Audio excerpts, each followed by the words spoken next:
Paul's trial in Caesarea ended when he made an appeal to the emperor, something a Roman citizen had a right to do. He did this because he was convinced from a vision that the Lord God wanted him to preach the gospel in the eternal city. The governor sent him under guard, therefore, to Rome. Julius, a centurion, was sent with some other soldiers to accompany Paul, Luke, and Aristarchus, a Macedonian who was a companion of Paul's. They went along the coast of Asia Minor, stopping first at Sidon, where Julius was kind enough to allow Paul to greet his fellow Christians and friends.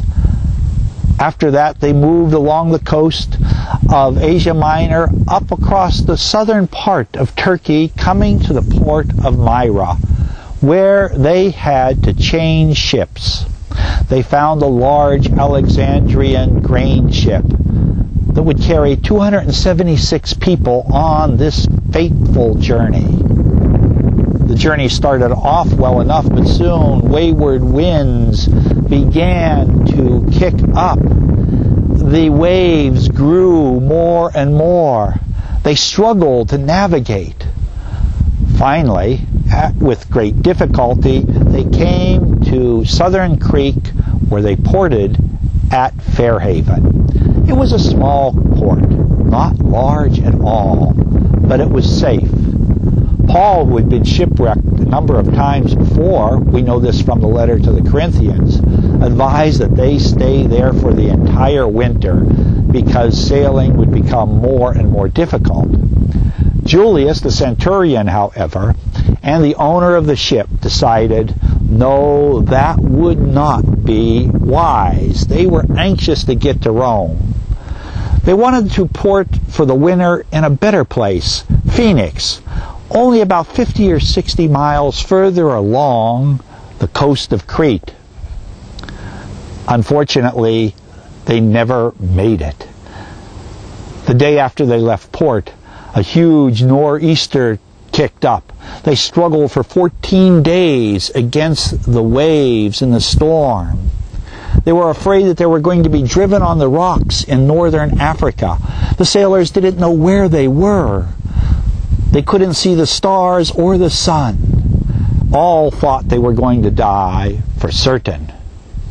Paul, however, knew he was under the protection of the Lord God he served.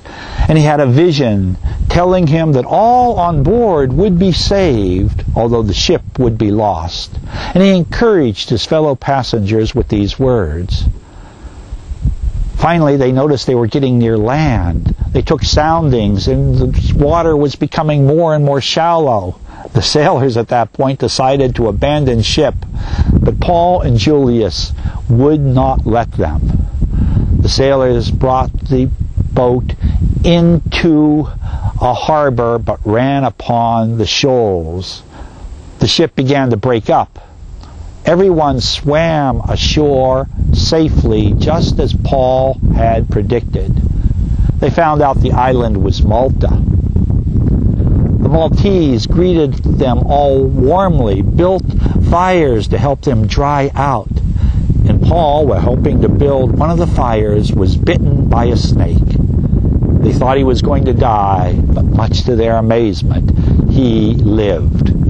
They spent 3 months on Malta, during which time Paul preached, taught, and healed the sick. When spring came, another ship came and picked them up, and they had smooth sailing from there on in. First stopping at Syracuse in Sicily, then at the very tip of Italy at the so-called toe, and finally arriving at the safe and beautiful harbor of Naples. They sailed under Mount Vesuvius, the volcano, and when they arrived there, they were warmly greeted by the Christians who had heard about Paul and his coming. at which point Julius decided they would make their final journey on foot up the famous Appian Way to Rome. First, they stopped at the Appian Forum, a small town where they were greeted by Christians once again. From there, they went to the town of 3 Taverns, where once again Christians greeted them warmly. Finally, they pushed on to Rome, where Julius delivered Paul to headquarters along with the papers with the charges against him, the indictment. They would then have to determine when he would be put on trial. The Romans had a big backlog of cases, like courts always seem to do, so there was no urgency to try him. But Paul was convinced he had been delivered into Rome by the hand of God and had a special mission there. The fellow passengers who had trusted in him and his Lord, they too were blessed by a miracle bringing them safely home. Julius and his fellow soldiers had been impressed at every step of the way with Paul and Paul's companions. But the story had just begun for Paul in the eternal city.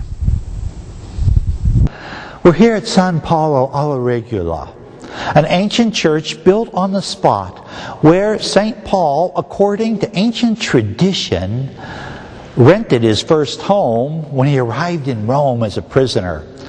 In the Acts of the Apostles, we read what a relief it was when he finally arrived at safe harbor outside of Rome, after shipwreck, snake bite, and everything else that happened to him. And in this home, he was under house arrest, but he was able to write several of his letters, including, in my opinion, to Timothy, where he talks about his life, how it was poured out like a sacrifice, a libation, how he had run a good race, and he was satisfied with it. But it wasn't his last will and testimony, not by a long shot. He was asking that his books and manuscripts be sent to him so he could continue his studies and continue his writing. He wanted to do one more thing for the Lord and then another thing. He also asked for his winter cloak, which would keep him warm for another season. In this neighborhood, which was primarily Jewish, he had a lot of contacts. Also, they had a tent-making industry along the Tiber River, right near here. And no doubt he was able to support himself, even while under house arrest, with that trade that he was so noted for. Yes, this is a quiet place, off the beaten track in Rome, but it's a place that it's worth seeking out. Here you could come, pray, meditate, and think what that great apostle did for the church and for humanity as a whole.